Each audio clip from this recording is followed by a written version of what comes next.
that. Okay, 1 second.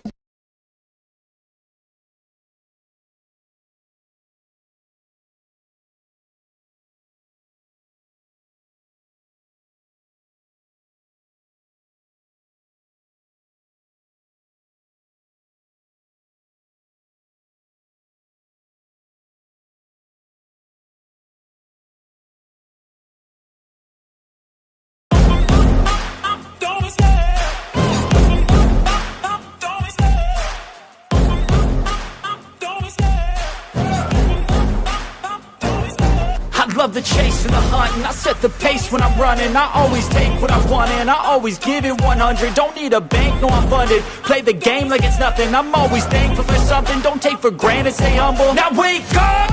It's time to look at the enemy. Look in the mirror if he is no friend to me. It's not working out, maybe it's the chemistry. It's time to break up so I can make a better me. Better believe in your mind, cause it's everything. You can mold, shape, find almost anything. All it takes is some time and some clarity to find your identity. It's mind over everything.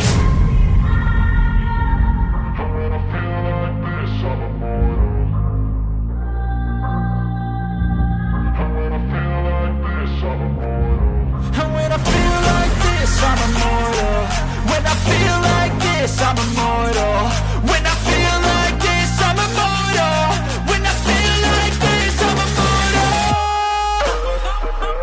Don't be scared. Just give me up.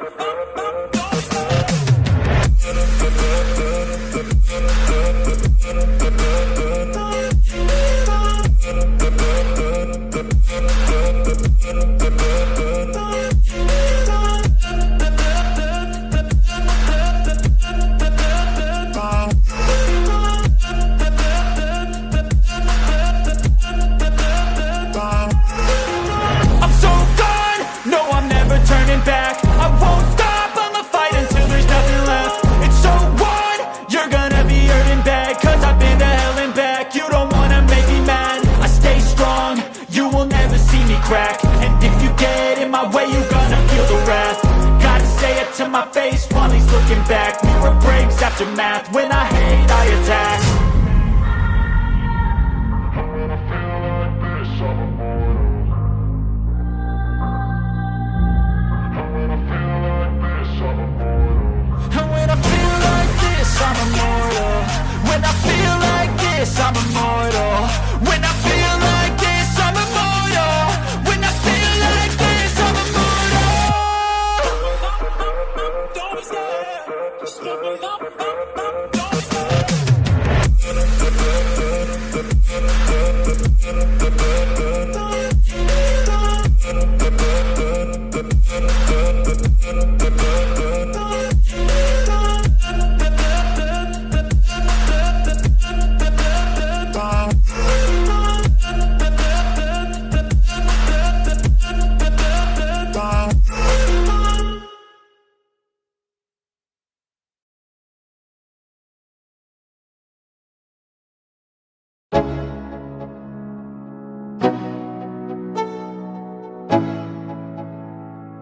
Let's go.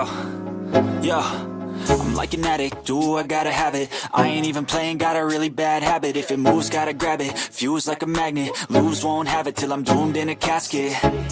I ain't playing, got a weird mind. If you work 8 hours, I'ma work 9. If the shit tastes sour, you should taste mine. I'ma stay in power for a long time. Get up, nah, I ain't a quitter. Toss me the ball, I'm a really big hitter. Big picture, I'm a straight killer. Rising the song to the highest bidder. Got juice, got gas, I'ma move fast. New shoes, new tracks, like who's that? I'm new, come back, better than last. Yeah, it's a new me, never gonna look back. I'm never gonna.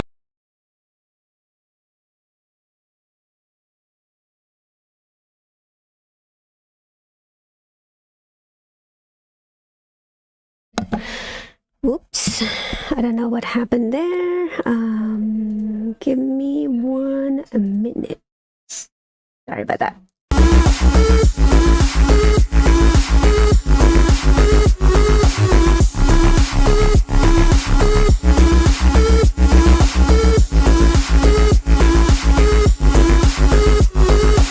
I take shots to the top, I'll get it, I got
How's everyone doing?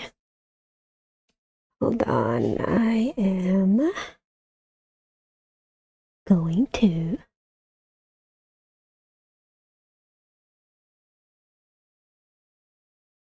give me 1 minute.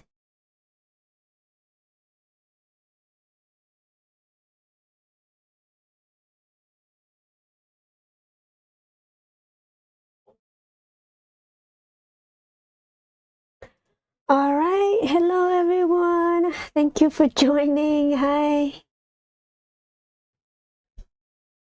You're good. Oh, thank you, Gabriel. Hello, hello. Hi, Lionel. Thank you for joining.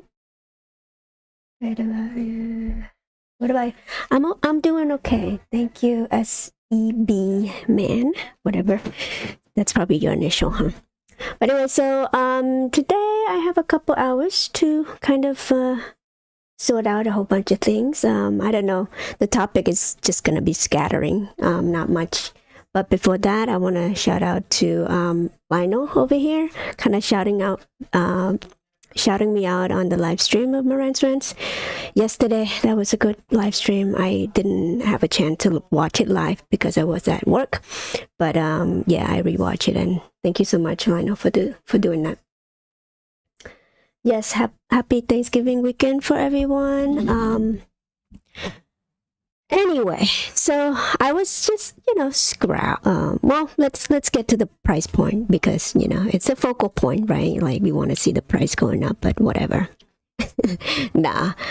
It's just fun to see, all of this indicator and all that stuff. And, one of the things that I looked into is the on balance volume, right? And if you look at it's like it seems elevated. Now, I don't know much about this indicator, but from what I've learned is that it's an indication that nobody is selling if it's elevated like this. If you see the price point going down and down and down, the logical, kind of logical point, I don't know, logical reason? I don't even know what I'm trying to say. What I'm trying to say is that the logical things that you should have seen is that people, this indicator would have been dropping down, right? So if you were to compare that with AMC, you see this right here, this drop. This is an indication of people are selling, right? Because look at the price, right? And now there were some shenanigans happening here. The reason why the on balance volume coming up instead of going down when the price going down is because of, you guess it, stock split. Right. So GME hasn't done any stock split at all. So when you do the stock split, of course, the volume of stock is going to pour into the on balance indicator. And, of course, for people who still pump AMC, they would say, oh, this is a good thing. There's a reason why it goes up because people have been buying. Well, they might be, but look at the volume. The volume right here, it just indicated that people are exchanging share back and forth much more frequently than it used to be before the split happens, right? And even if you looked into when the judge was rewarding, where was that? I think it was right here when the judge let's see. If you don't know the history of AMC, you might not understand what I'm trying to tell you here. But at one point right here, I think this is the day that the judge was kind of didn't go, kind of take the side of retail investor, meaning that they were supposed to kind of not go through with the split, and that's why you see all of this. Like you see that buying power right there, buying volume going up because the split wasn't, well, it appeared to not going forward. At the very least, it was delayed by the judge decision, right? But and then you see after a couple of weeks, you see that this kind of like drop down. The reason being is that the split went through. So that's why it's not good for retail investor for the reverse stock split, because there's no reason to do that, or at the very least, not in the manner that that Adam Aaron should do it, right? And so immediately you could see that there is people are selling. You see like the drop right here. If you zoom in, right? If you were to zoom in within that time frame, you see that the on balance volume goes down, right? Now, if you were to compare this with GME, nothing like that happens. See what I mean? Look, it's still highly elevated. You know, a couple millions of shares being traded, but not to the point where it's alarming, right? So you have to ask yourself, okay, so who are the seller from up here to here? And on top of that, the company hasn't announced anything, terrifyingly, bad. Now, one announcement is the 401k thing, right? Kind of reshaping or restructuring the 401k. And then people run that story as like, hey, GME is doing worst for whatever reason. But, hello, everybody. GameStop for, what are you saying here? GameStop for life. Yes. Thank you so much. But anyway, let's see. But anyway, so I just want to point that out for you guys to see. You see the elevation right here.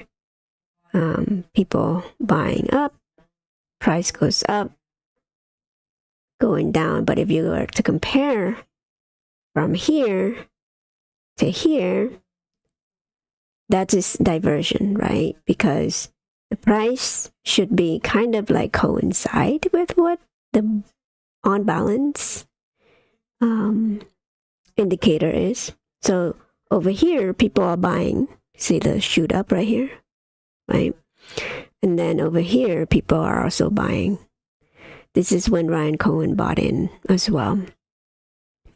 And then when it comes down really small, very small. So, but anyway, I just thought it was interesting. Currently, we're still trading at 12.20. Of course, the market opened closed today. On the weekend, on Friday, it was open half day. That's why you see this little blip right here. This is a daily candle. But the day that we're looking into is Wednesday of December 6th. One of the, oh man, that's like the, so it's about 11 days left to kind of like see if it's, let's see, 7 bars, 8 bars, actually 8 bars. I think it doesn't count the weekend. That's why it's like that. So 8 trading days left until the earnings report. So that's it's going to be nerve-wracking, but I have good things to whatever to look forward to. Now, one of the things I want to point out here, and this is Moran's X account on Twitter or whatever. It used to be called Twitter. But this is kind of telling, right? And I'm just going to play a little bit here. Over here, it's a TikTok. Somebody make a TikTok on how the price changes. Like, you see how they say, oh, it's a Black Friday sale, right? But then look at the price previously. It's the same thing.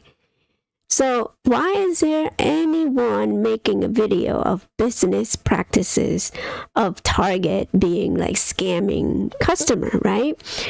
But when I bet you anything, if Brian Cohen or GameStop do the same exact thing, they would have been called out on, and it's like, this is a terrible company and all that stuff.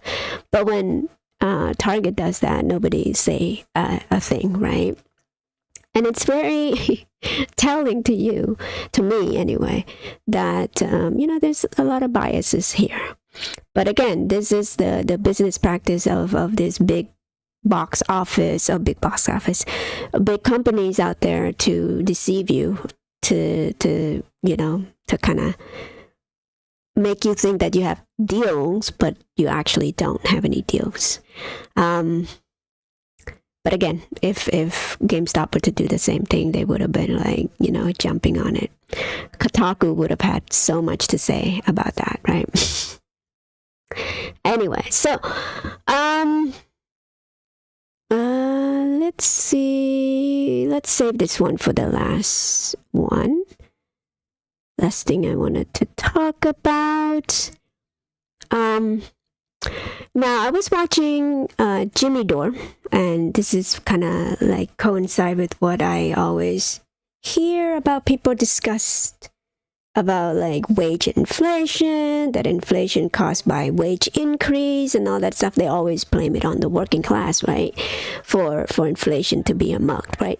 But of course, if you look at the data that come out and know a little bit more about the economy at large and what has been happening, this past 4 years, before Corona, or even after Corona, there's a lot of shenanigans that happens, and I think most of that happens because of the money supplies, right? M2 money supply. When you have the Federal Reserve just, number one, didn't raise rate until it's too late already.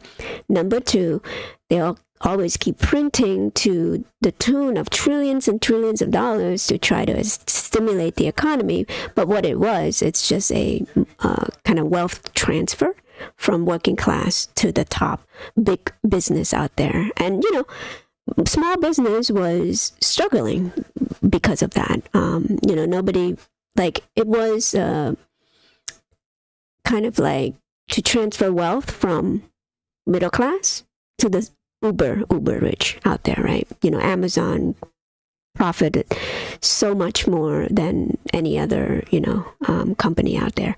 But let's summarize it. I was watching this one. Jon Stewart used to be my favorite comedian, and he still is. He's an amazing soul. From my based on my opinion. But anyway, let's play here. Of course, it's a lower. It's about wage and globalization. So the last few decades of globalization allowed corporations to scour the planet for the cheapest labor and loosest regulations, devastating the working class. The auto industry left Michigan and Ohio for Mexico and China. Textile companies left North Carolina for Sri Lanka, Taiwan, and Vietnam. And heavy machinery manufacturer Caterpillar shipped jobs from Illinois to wait, what?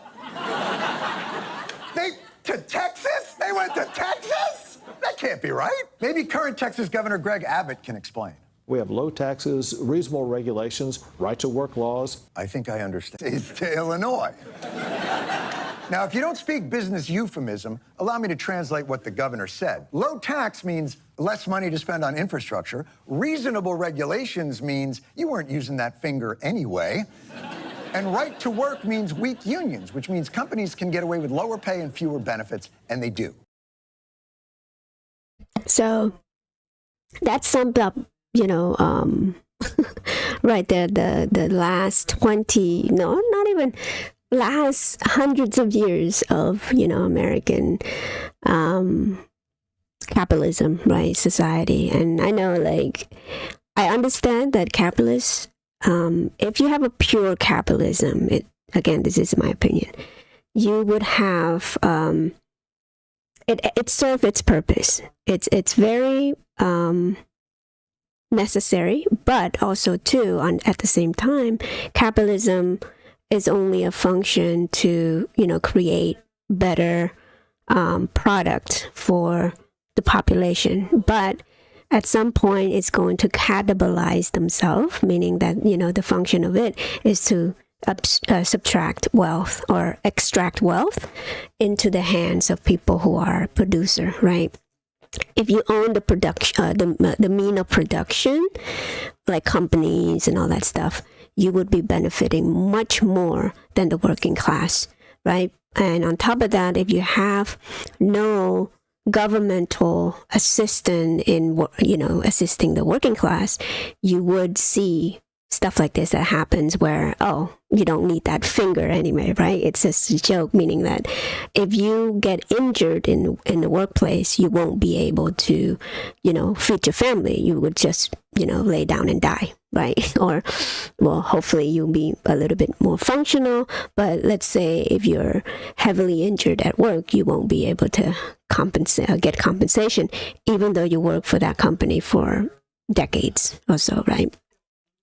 And so that's the idea, is that the role of the government is supposed to level that playing field, or at the very least, since the work, is to mitigate the, or act as a middleman to advocate for working class in order to, have a better society, right? But anyway, that's a long-winded. Currently, I think we don't have pure capitalism. It's more like a crooked capitalism or crony capitalism, meaning that only those rich and powerful people, if you know the connection or if you know somebody from the top, the elite, you might get that business much more than people who are just talented and, are able to make billions of dollars for themselves. Like Ryan Cohen, for example. There's a reason why these people, the media, hate on Ryan Cohen, right? And that's just neither here nor there. I think it's just to steer you away from who Ryan Cohen is as a CEO, as the person that,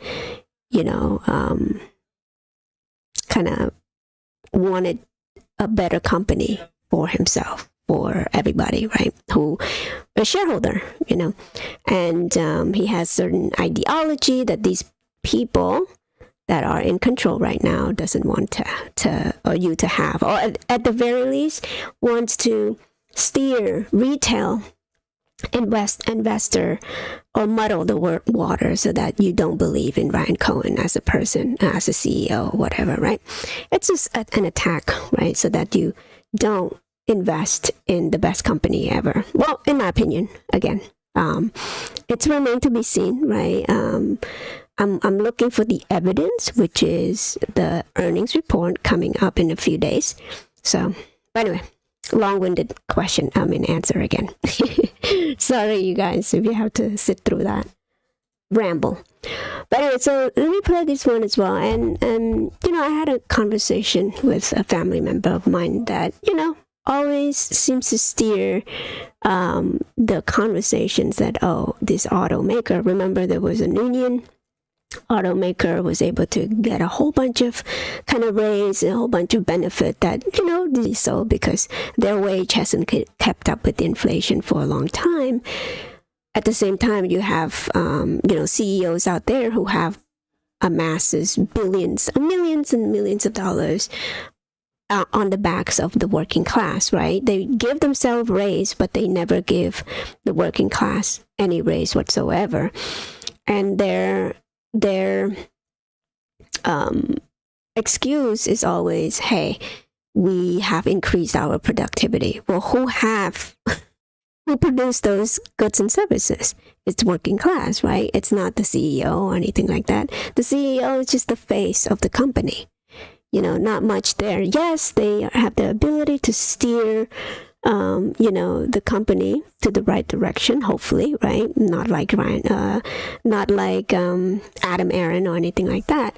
But to say that you deserve 40% increase while your worker doesn't, that is ridiculous, to say the least, right? That's just stealing from the productivity of your worker, and it's a a very unfortunate thing that we always blame working class for the inflation. So this is what John Stewart's going to be talking about. I'm kind of so you see, like every time, like I've always hear this, like people they said, well, these people are job creator, therefore, they deserve tax breaks, right? Really?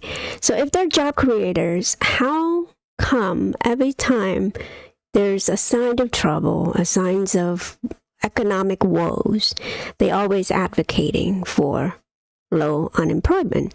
And this is good for employer, right? This is not good for working class, because one of the things that happen is when you higher interest rate, it's it's kind of complicated. It's hard for me to kind of grasp it myself, but essentially when you raise interest rate, you are raising the monthly payment for people who borrow money, though. But if you have the chunk of money to buy whatever you need to buy, lower price is also a very smart thing to do. And that's why, if you are rich already, you don't care about the interest rate that much. However, if you're rich but you fund your lifestyle based on loan, based on derivative and all that stuff, then you're going to be hurting, right? But for people like Warren Buffett, for example, he buy everything in cash,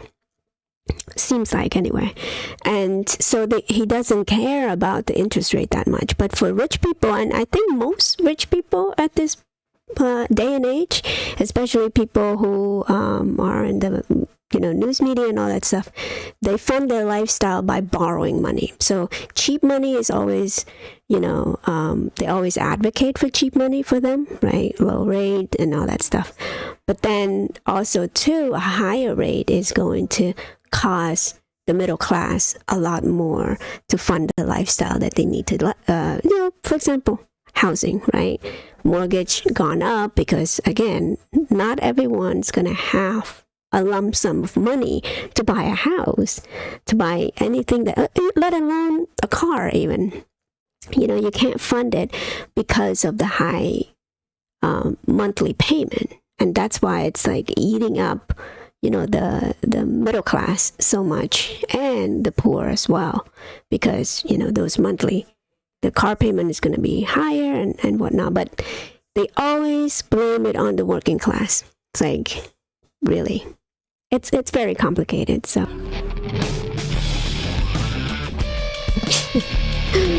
sorry about that joke right there. But anyway, it's one of those, it's an important topic to kind of like at least think about it, right? And not to blame it all on working class, and to say that these people are greedy because they want more wages. And my stand is that inflation already went up before the wages, so wage hasn't been kept up with the inflation, which brings me to this original video that I kind of stumbled upon. That's why I want to make a live stream on this one. This is The View. Obviously, this is Whoopi Goldberg. She arguably, one of the most. Now, I'm not saying she doesn't work hard for what she get to be where she is right now, but in the last decade or so, at the top of her, career, she's doing pretty well. But on top of that, you have people like this kind of talking heads, and they influence people to think a certain way, right? And I disagree with Whoopi Goldberg, and I agree with Jimmy Dore right here. Is, I watch these people all the time, and, kind of like try to find, why are they saying the things that they say, right? Is it true that wage is the reason why inflation goes up, right? And to me, it's not true, because if that's the case, wages should be preceding inflation, meaning that people should have gotten higher wage first, then inflation goes higher, correct? If wages gonna cause inflation, to happen. But it's always that initial inflation happened first, then wage catch up. But then also, what happened? People like Whoopi Goldberg, or people who are trying to advocate for even lower wages. It's because whoever they're working for wants that, and who? It's usually the elite, right? Because they are looking out for their investment. So if they own stock, bonds, or whatever, the higher the profit margin, it's better for the corporate lord out there to have, right?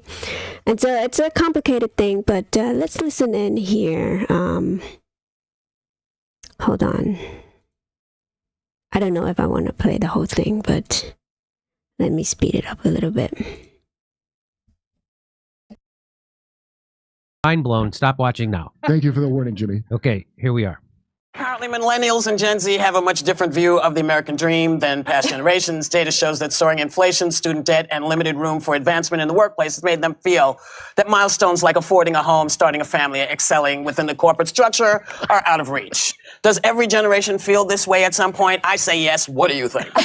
Well, since we're sticking with our Clinton theme today, it's the economy, stupid. Like, my generation is the generation of the housing crisis, the financial crisis, 9/11. We've been in war basically my entire generation. You've got 45% of people ages 18 to 29 living with their parents. Our American dream's different. Doesn't mean other struggles didn't matter, but on the having kids She just said, a woman on The View just said, our dream is different. We struggle. How much less do you get paid than Whoopi? Exactly. Yeah. There's a lot of we talk of her millennial struggles. Yeah. Are you really struggling with your generation? I don't think your generation struggle are your struggles, right? I mean, how much is it? You've heard on Twitter or X or whatever it's called? Yeah. Okay, here we go. specifically, I get it. Most of my friends, if they're not, married by a certain age, they're not owning homes at the same rate, and you don't want to have kids if you don't feel like you can provide that. My one piece of advice, though, to millennials who are holding off having kids because of the finances, if you're in a position, which is also expensive, consider freezing your eggs because you could change that position later. Freezing your eggs. Seriously. It's like, that's why these people are like sitting on the glass ceiling and they don't even understand, like out of touch, right? That's the term, out of touch, meaning if you don't have money to buy a house, the last thing you think of is freezing your eggs. And how much do you think it's going to cost? Great. Okay. Should I freeze my eggs, Jimmy? Well, Kurt, let me ask you this. If they have 30 grand to freeze their eggs, Yeah. I don't think they're worrying about buying a house. I would think that, but I'll bet you there's never enough money, so you're like, yeah, I'm sure I can afford a house and to freeze my eggs, but is it the big enough house? Is it? And Well, cold enough eggs? so the first great tip coming out of The View already on this segment, consider freezing your eggs. What about those of us whose eggs are already frozen? Okay, here we go. But no, it's hard. It is a very real struggle out there. I think it's refreshing to see people enter parenthood so soberly because I think for generations since the beginning of time, people. Is it as refreshing as a pair of eggs though? As a frozen pair of eggs though? Is it? I don't know. How refreshing are we talking? Frozen eggs refreshing? Let me just say, hey, Einstein McGirl boss, how are the gays going to get kids if the breeders aren't making them? Oh, you didn't have. Anyway, let me skip through this one right here. I encourage you guys to watch the whole thing, but let's see. I think this one right here. Now here comes the real meat and potatoes of the segment. Yeah, here comes Whoopi. the anchor. Yeah, the anchor. Here's the cleanup hitter. Well, listen, every generation comes and wants to do better than their parents did. Since when? Okay. First I'm hearing of this. First I'm hearing of this. Every generation. But I'm sorry, if you only want to work 4 hours, it's going to be harder for you to get a house. Oh, and don't mention 4 days. That's the sentiment that these people, this elite, like thinking that we're the laziest, I'm millennial, right? The laziest, what is it called? Generation. That I'm only working or wanting to work 4 hours a day. Like, seriously? Jimmy Dore's gonna shred her to shred it. So she's right. Oh. These generations want to do better than Whoopi, but do better, and Whoopi is sick of it. Yeah, she's had enough. Hey, I'm sorry, kids. If you want basic shit in America, you got to work as hard as Whoopi. Here we go. I feel for everybody that feels this, but I'm sorry. We busted our behinds. We had to bust our behinds because we didn't have the Y'all option gave of us going the housing back. crisis, though. Listen, we had all kinds of stuff. No, it's true, but I don't want. So if you want basic shit in America, Kurt, you got to work as hard as Whoopi. And by that, I mean change your last name to sound Jewish because your grandma gave you advice that would get most people canceled today. I thought she was Jewish until you told me on the show that she's not. No, I didn't know about this. Of course, like they changed their names and all that stuff just to, give themselves a leg up, right? But it's in dishonesty, right? Meaning that, and that's the sentiment of this whole society, is that you have to be dishonest in order to play in the game of these people and kiss ass with these people. And I'm sick of it, right? They always kind of steer you away from the real issue here. The real issue is you have the economy that is not working. That economy, any downturn, any risk associated with doing business has already been decimated because you have the corporation and the government working against the middle class in order to eliminate all those risks for them, but loading those risks for the working class, right? And that's why every time you have an economic downturn or about to have one, what do? They print money in order to inflate their asset, in order to have or give them some more time to jump off of the ship before you even get to realize what's going on in the economy. And that's where the inflation comes from, right? They always keep telling you, oh, it's transitory, it's not gonna, be entrenched in the economy and whatnot. But 4 or 5 years later, what happened? We're dealing with inflation. But these people never tell you that. The view is there to steer you from the real issue. Who are they supposed to blame? Right now, they're blaming on millennial, that we're lazy, we don't want to work, and all that stuff. This is BS. Whoopi's cloud claiming she worked hard. Whoopi, I've never seen Whoopi work hard enough to even hold in a fart on her own show. 90% of television is holding in your farts. Whoopi can't even do that most days. I've seen like 3. 3 times she's farted on the show. I can remember 3, but maybe I'm remembering 2, and it felt like 3. Fast forward to this part right here. Ratio algebra is. So she didn't put. I don't have the clip of her saying you millennials want to work 4 hours. Yeah, she just said at the top of it. They don't want to work more than 4 hours. They don't want to work more than 4 hours. So let me just give you a little. It's a myth that baby boomers have a stronger work ethic than later generations. This is from October 11, 2016. This is from Science Daily. Now, you can't question this because through COVID, all those people on the view said you can't question science. You have to trust it. So you have to trust this. This is true no matter what you think. This is cutting edge. It's daily science. There is no truth to the popular belief that members of the so-called baby boomer generation have a greater work ethic than people born a decade or 2 later. This is according to scientists who completed a comprehensive analysis of relevant studies. By the way, there's these generation names like I'm a boomer, I'm a Gen X. Those are white people, or at least college educated. That's a certain class that uses those. I don't know a lot of black people like I'm a boomer. I'm a zoomer. Like you must have done well in life to even get to be in those categories. Everybody else is just the great unwashed masses. What's more, according to a Youth and Money in the USA poll, it's by CNBC and Generation Lab, over half of 18 to 34-year-olds think it's much harder to purchase a home now or get promoted at work. Well, it certainly is a lot harder to purchase a home now. Who says so it's when not? When Steph purchased her first house in Pasadena, you know how much money she had to put down for a house in Pasadena?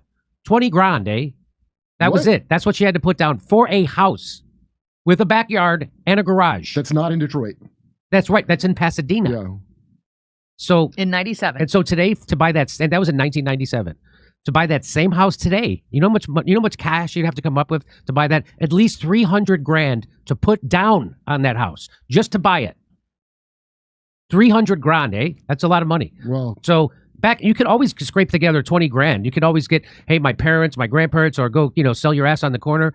You could come up. If you could do that. You could scrape by and eat bugs for a year and save $20,000 and go get a house. You could have done that. You could do that. My job at the Jimmy Dore Show was only 4 hours a day. Eat bugs for a year. Yeah, can you scrape by $300,000 just to have a house with a garage and all that stuff? And then they probably come back and say, hey, why would you want to buy millions of dollars home?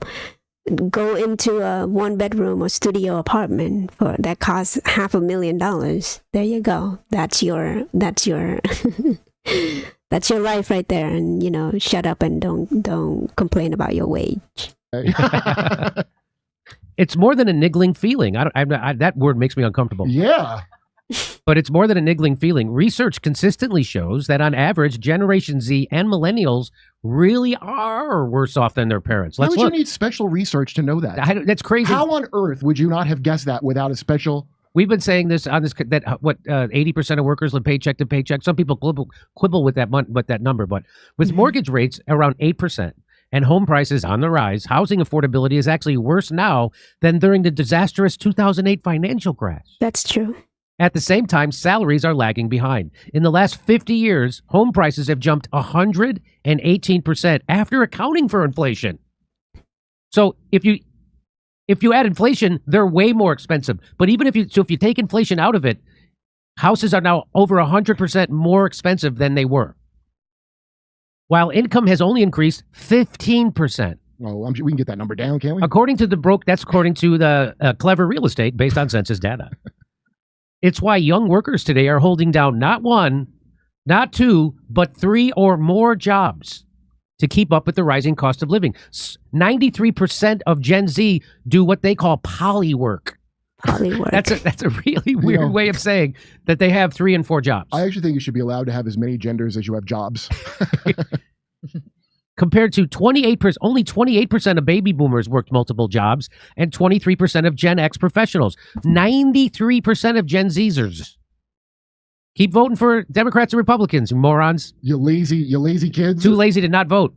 Unsurprisingly, being called lazy by Goldberg, who was paid $8 million per year for her ABC chat show, hasn't landed well with young people online who have branded the star as out of touch. You think she's out of touch? Yeah, and by the way, your last name is Stolen Valor.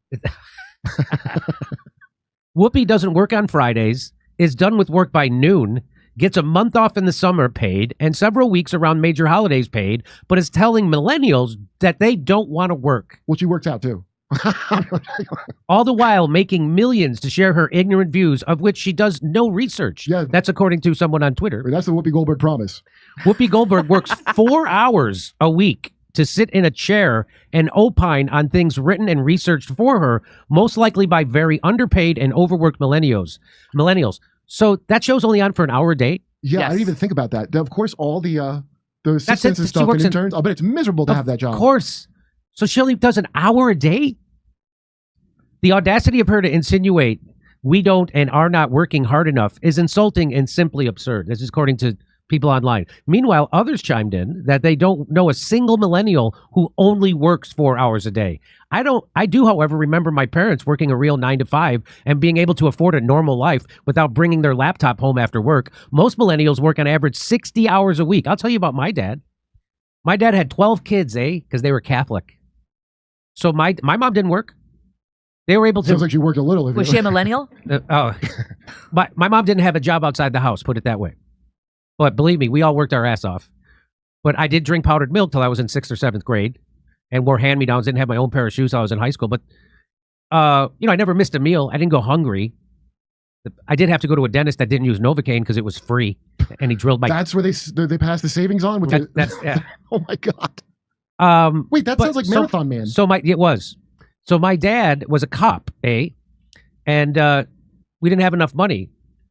And I remember one day my dad tells the story, or used to, that he told my mother, hey, you got to stop spending money. We're out of money. And she said, well, I guess you better go get another job. And so that's when he started his own tuck pointing business, which is he would go and fix bricks on your house. He would put glass block windows in your basement. Everybody wanted glass block windows in their basement so people couldn't break in. And he would rebuild chimneys. You couldn't find a way to get on the take? Right? No. In Chicago? Unfortunately, my dad was honest. He didn't take bribes. I wish he did. Yeah. He didn't. Whoops. And he was able to raise 12 kids, put us through Catholic school, which I wish he didn't. Yeah. Wasn't worth it. I Believe don't want me. him to get molested on the street. Yeah. By the way, here's and then look how much education costs compared to there's the college tuition. This is overall inflation. Here's college tuition. Now you got to go into debt for like decades just to get your goddamn college education. By the way, college is a scam. College is a scam, and everybody wants their kids to complete college. Don't. I did, and it was a mistake. I should have quit college when I quit college the first time, and I should have went right into comedy. because I went. It was. I wish I got a fake diploma. They I make had great this- fake diplomas. I had to get a fake diploma. I had it just like getting fake vax cards. They make Yeah. them. I had this idea in the back of my head that I had to graduate college or I was a failure. That's not real. That's not true. Bill Gates didn't finish college. Who was the guy from Apple? What's his name? Steve Jobs. Didn't finish college. Yep. Yeah. There's two of the most successful people in the history of the world didn't finish college. So this idea that you have to finish college, What that's about all. that kid? He was If you know what you want to do, go do it. And I Yeah. knew I wanted to do comedy. I should have just went and did it. So true. But anyway, so that was a long-winded one. But yeah, look at the inflation. Everything is inflated except wages, right? And they always targeting wages to be the point of the thing that rise inflation. And again, ignorant people always said this all the time, that they shouldn't mandate the increase of minimum wage and all that stuff. But again, like even the minimum wage itself is not even a living wage, right? If you live in this country and in California, it's not a living wage. So no matter how you cut it, you won't be able to survive on your own.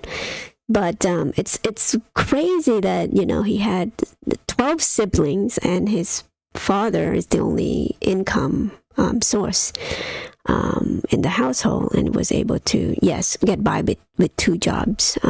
That's insanity. Good luck trying to do that with 1 kid, 2 income today. You see what I mean? So it's ridiculous to say that working class has it so much easier than the people up top. But anyway, so I'll link down below after the live stream so you could see this particular video. It was a funny one. I love this guy because he's a funny take on thing. He no matter whether he's independent or any political side, I don't care. It's like what's true is true. Anyway, so let's get to the meat and potato of this particular video or live stream here. So this is the whole reason why I want to kind of start going back into GameStop, right? And down man to the moon. Yes. Now I don't know when it's going to be to the moon, but I agree with you. But I think it's going to take a little bit of time. Fundamental has to catch up with the people first for GameStop to rock it up. But again, they have to deliver a consistent profitability first before that will happen. So that could take a couple years more. Now, keep in mind, Ryan Cohen just got in here for 3 years, so he has so much more years to prove to us that he's going to do better. But anyway, so now Ray Dalio is the successful investor and economist and all that stuff, and he's been successful, very successful, and he had this what's called a book out. It's called Principle for Success, and it's kind of like fitting, right? Because to me, I'm all about long-term investing, right? And kind of like incrementally change is a lot better than a fly-by-night, rich, quick, and all that stuff. Because then you don't get to develop the skill and the temperament needed to be, to have that massive amount of money, right? You're not taking steps to prepare yourself to be able to be or to manage that type of wealth. Again, like if we're lucky enough and we're right about GameStop future, we're gonna be fine, right? We're gonna be, doing a lot better than than we are today, as long as we're consistent with that. And one of this point that he's gonna tell you about, I'm gonna skip through this one. It's kind of intro, but let's play. I'll be right back. to eat, I could skew my decisions to pursue my adventures. So ever since I was a kid, I ran after the things I wanted, crashed, got up and ran again, and crashed again, and each time I crashed, I learned something, got better, and crashed less. By doing that over and over again, I learned to love this process, even the crashing part of it. Through it, I encountered reality, and I learned how to deal with it, which inspired another one of my most fundamental principles, which is that truth is the essential foundation for producing good outcomes. By truth, I don't mean anything more than the way the world works. I believe that we were given the laws of reality by nature. Humans didn't create them, but we can use them to foster our own evolution and achieve our goals. Realizing that made me a hyper-realist, by which I mean I became someone who has discovered the great rewards of deeply understanding, accepting, and working with reality as it is, and not as I wish it would be. When I say I'm a hyper-realist, people sometimes think I'm saying that dreams can't come true. That's absolutely not true. Without pursuing dreams, life is mundane. What I mean is that to me, hyper-realism is the best way to choose one's dreams and then achieve them. Having big dreams, plus embracing reality, plus having lots of determination will bring you a successful life. So that formula is right there. I think Ryan Cohen fit the bill, and I feel like, he has the dream. The dream is to make GameStop better. Reality is the fact that he has, a whole bunch of economic woes, a whole bunch of obstacle, a whole bunch of, cuts, job cuts, benefit cuts, people, media, and all that stuff to try to go against him, right? The reality of things is that he might not be able to succeed, right? Or he will succeed based on the next characteristic, which is determination, right? But he's determined, he has a dream, and he works with reality pretty well. How do I know that? Well, based on the balance sheet. So why do you think he buy a whole bunch of treasury bill, right? That's just working with reality, right? He might not be able to grow that in the current environment, so it's best to grow it through treasury bill. So that's an understanding of reality a little bit, that it's a good decision to make, I feel like, right? But and on top of that, he is young enough to make tons of mistake and learn from it so that he doesn't trip over the next time, or making less and less mistake as time goes on, right? So currently, again, he's young enough, and he also just been in GameStop for, 3 years. So cut him some slack, and we'll see how it goes. Let's continue on with this video. I believe this formula is true for everyone. But what does a successful life look like? We each have to decide for ourselves what success is. I don't care whether you want to be a master of the universe or to live under a palm tree or anything else. I really don't. Each of us chooses goals based on our values and decides on the best path to achieve them. But we all need approaches to making decisions that work well, especially when facing problems, mistakes, and weaknesses that stand in our way. To succeed, we must embrace all our realities, especially the harsh realities that we wish weren't true. At first, looking at these harsh realities caused me a lot of pain, but I learned that this pain was just psychological, and that my seeing things differently made all the difference.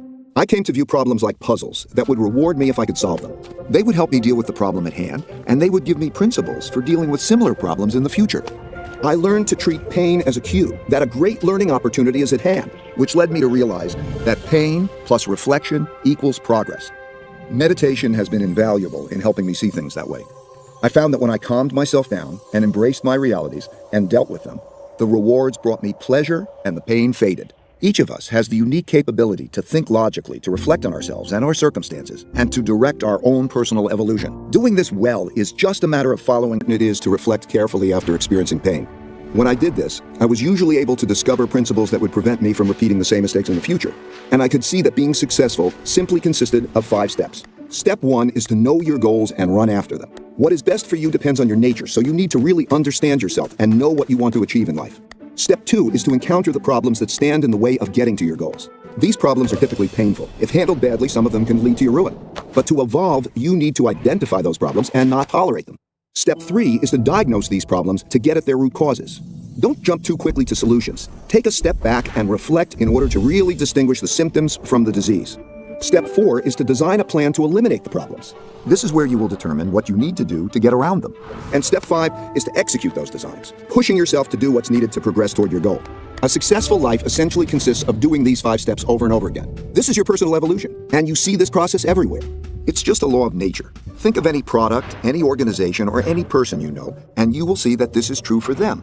Evolution is simply a process of either adapting or dying. Conceptually, it looks just like the 5-step process I've described.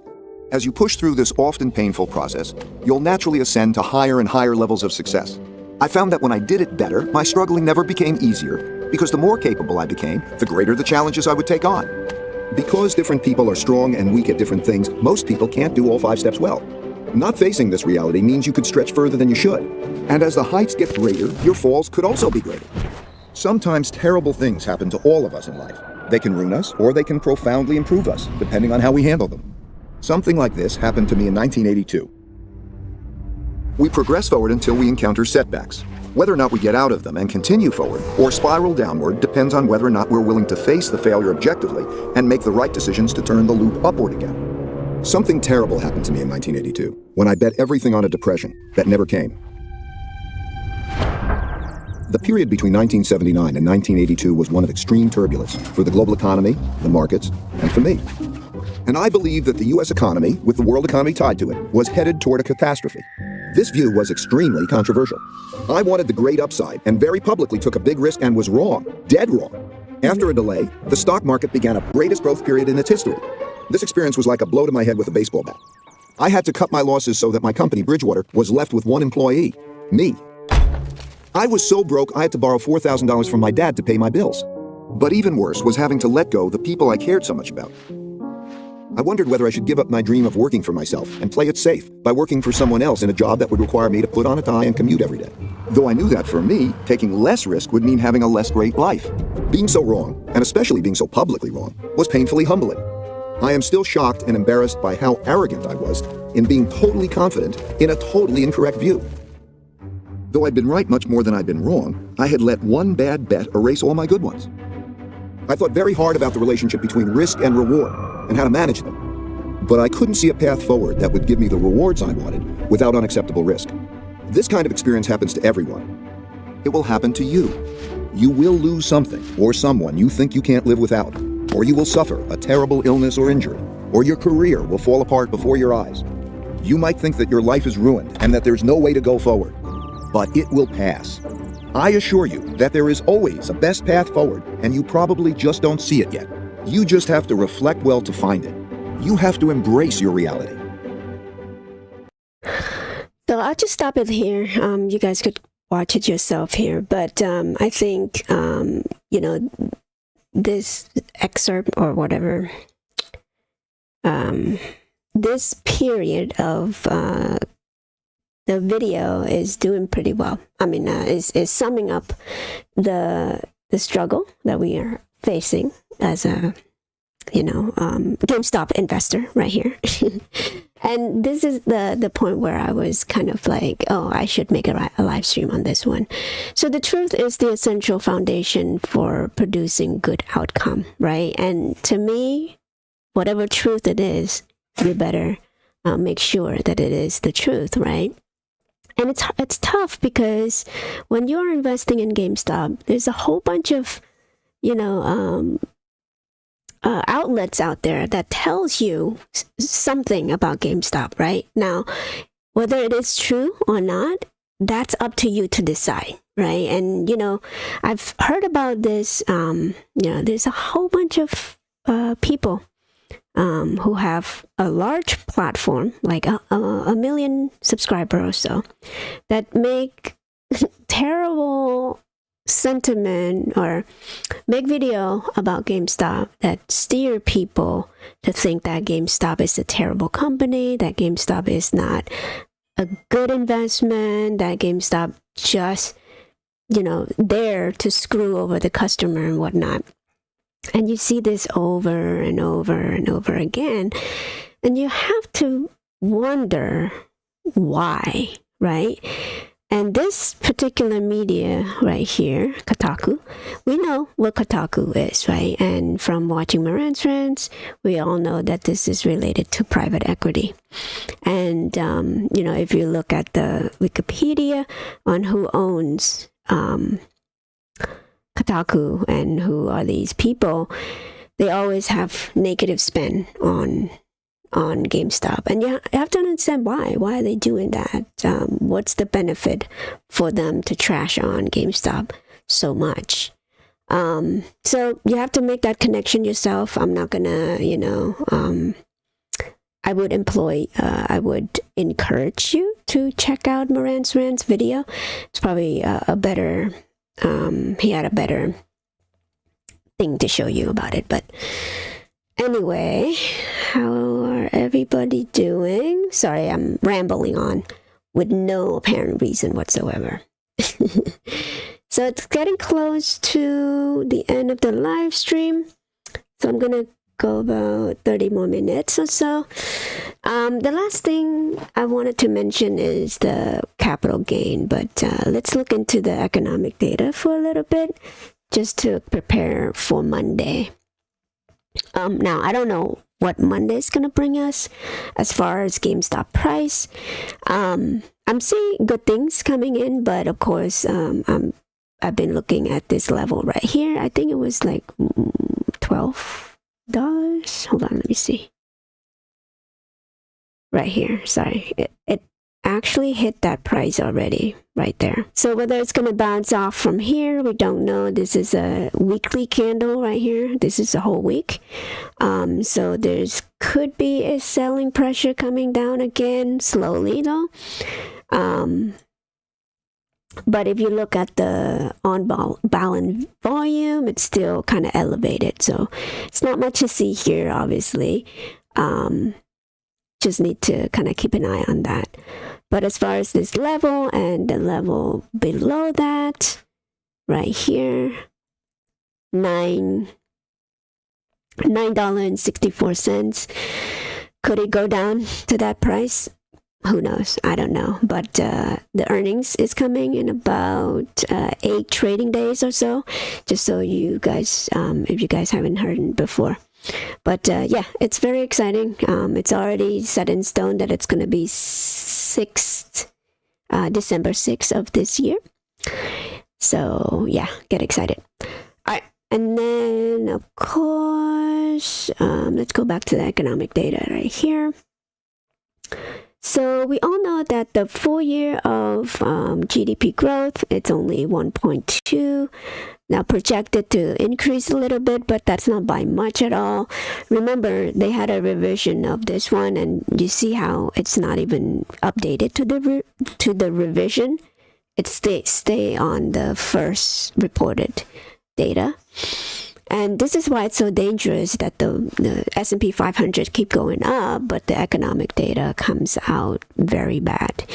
Now, whether they're waiting for something to happen first before they drop the market down to scare people even more, I don't know. But it's pretty unsustainable, to say the least, because, again, all of the profit come from stock buyback, right? Because of this big company, whether it's Apple, Amazon, Nvidia, and all those big companies out there, they always do a stock buyback around this time to overinflate their price to, as an exit liquidity for them to, for the executive, shareholder, or large stakeholder of the company to benefit from quote unquote Santa rally, right? Again, this is November 25th.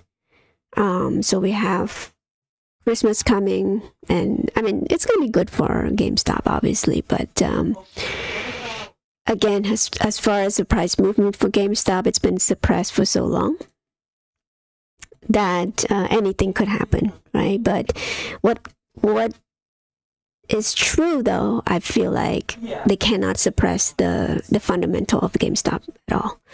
Because, again, I mean, if the company is actually doing better, but the price keep coming down, that's the best opportunity right there.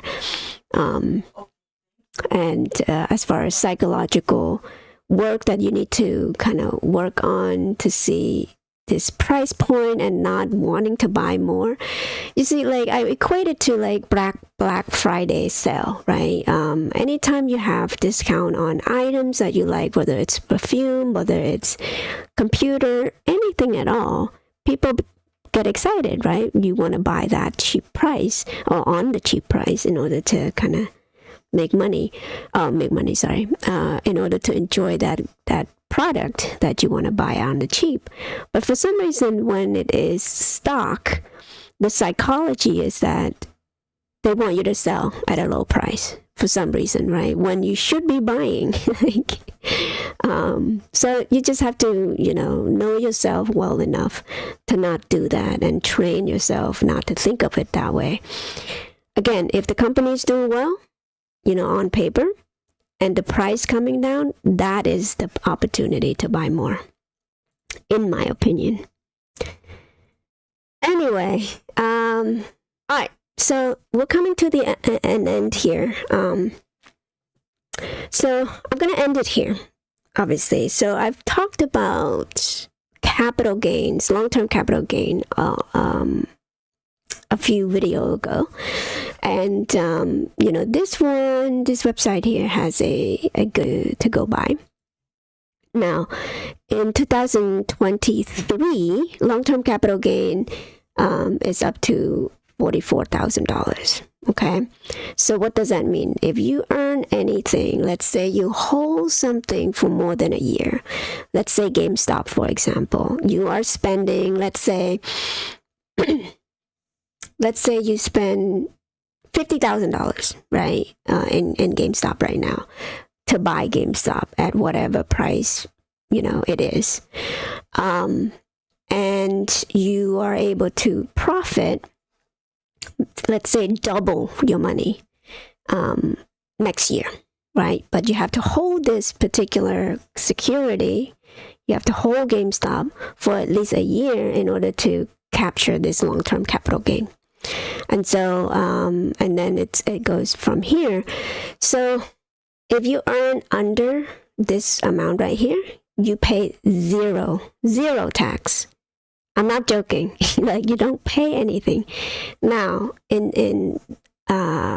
but if you were to earn that much, let's say short-term capital gain, you're going to have to pay tax as a regular income bracket, right? Whether it's 10, 15, or 10, 11, 10, 12, and, whatever brackets it fall into on top of your wage earning, right? So again, this is like the investment base, meaning that it doesn't have to be stock. It has, it could be housing, right? Let's say you flip houses for a living, right?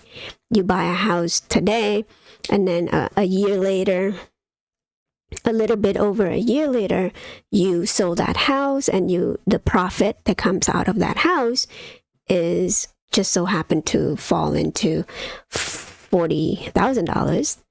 With that $40,000, you don't pay any taxes on that one, right? So that's just my understanding of this. So again, don't take anything I say as facts. You do your own research, consult with your tax professional. This is just my understanding. It might be limited, so there you go. Now, with this one, you see, if you were to own anything for less than a year, let's say you buy GameStop this year, and you spend $50,000, $56,000. Again, this is a made up amount right here. Let's say you're fortunate enough to have this position in GameStop. You have $56,000 worth of GameStop, however many shares it comes out to. It's based on how low can you buy it at, right? So, and then let's say 5 years from now, or even next year, or even 3 years from now, anything above 1 year, and let's assume that you were able to turn that, let's say, that $56,000 that you bought GameStop at, you were able to turn it into $1 million. So you sell it at $1 million, not $1 million a share. I'm talking about the investment that comes out of this. and it turns into $1 million in dollar amount, not in shares. Okay, so you sell it at that price, and then if you look at the tax that you have to pay, let's say this is under a year though. Okay, if you sell it under a year, look at the tax that you have to pay. Again, this is the regular income taxes, as if you are earning this $1 million. Okay, wages, like in wages, meaning like your job earns you $1 million. So that's why you have to pay it. This is why it's so important to think of this as a long-term investment, right? And you're gonna be able to hold it for more than a year, because it's gonna take some time for GameStop to do what it does, and for you to be able to turn $50,000. Let's say if I were to divide that by $1 million. Hold on one second. Sorry about the background noise there. Divided by, oops. So if I were to kind of divide it $1 million by this amount right here, just to see how many times. So if you were to 17x your money on $50,000, $56,000, then you're gonna get to $1 million. So I think it's gonna take GameStop a while to 16x or 17x, based on the fundamental though. I'm not talking about the squeeze. I'm not talking about any other, market mechanism or anything like that.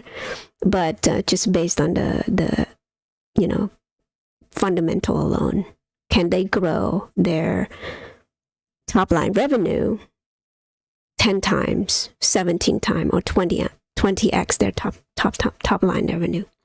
So if they were to do that, how many a year though? I'm talking about a year. So let's say $5.9 billion, right? Sorry. Let's say $6 billion a year times 20. What is that?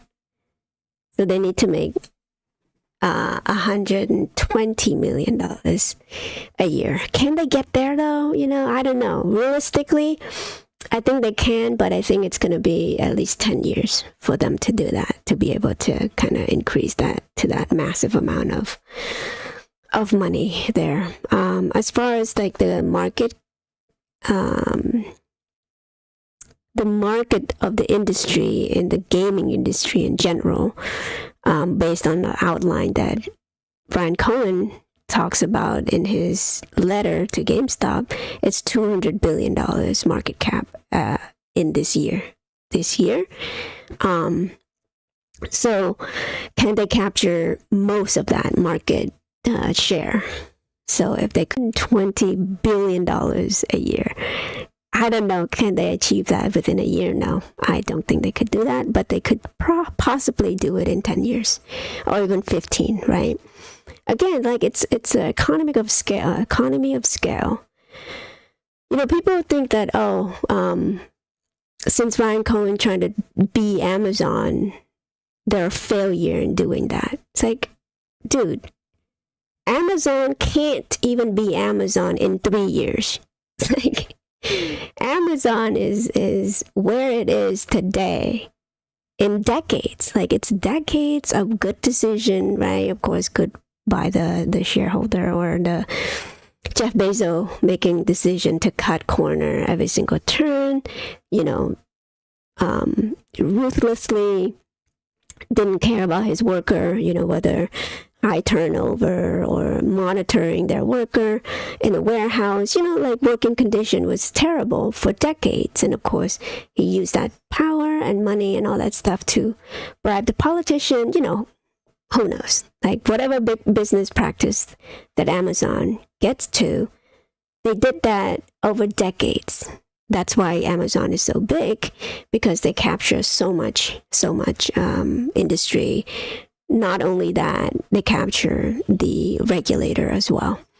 And so, yeah, I'm not saying that GameStop's going to do the same thing. I'm saying that on the scale that they already write Ryan Cohen as like a terrible CEO already, and he's only been here for 3 years. Like, give me a break. But anyway, so let me go back to this one real quick. I just ramble on for no apparent reason. But anyway, so if you look at this one, let's say in 10 years you were able to turn $50,000 into $1 million, right? Fundamentally, I'm not saying squeeze or anything like that. You sell it at $1 million. That tax, because it's more than 1 year, this is the amount of money that you is going to profit off of that share if you sell it at that price. And since let's say you're single, even married jointly, you pay less. But if you're single, you only end up paying $157,000, right? And then the first $44,000, you pay no tax whatsoever. And let's say in compared to $300,000. So you save, at least half of your taxable income because you are holding it for more than 1 year. So that's the power of long-term investing. And this is why it's so important that you think of, GameStop as a long-term hold. But if you want the money right away and you are a trader, right, you trade in and out of the stock for a long time, and you are able to capture that value, then yes, you're going to have to pay more in taxes, but at least you get your money sooner than people who are holding it for more than 1 year. So that's only kind of a pro if you are a trader. But again, there's so much to it than that. So anyway, I'm sorry. I think I am towards the end of my vocal capacity to even become coherent. But yeah, I hope you learned something from this live stream. And again, shout out to Lionel for shouting out for mention me in Moran's, and of course the Moran's live stream was amazing. So go subscribe to this guy. He's pretty cool, but he had a lot of TikTok video as well. So yeah. All right, guys, that's all I have. Thank you for joining this live stream. I will see you later on. Bye.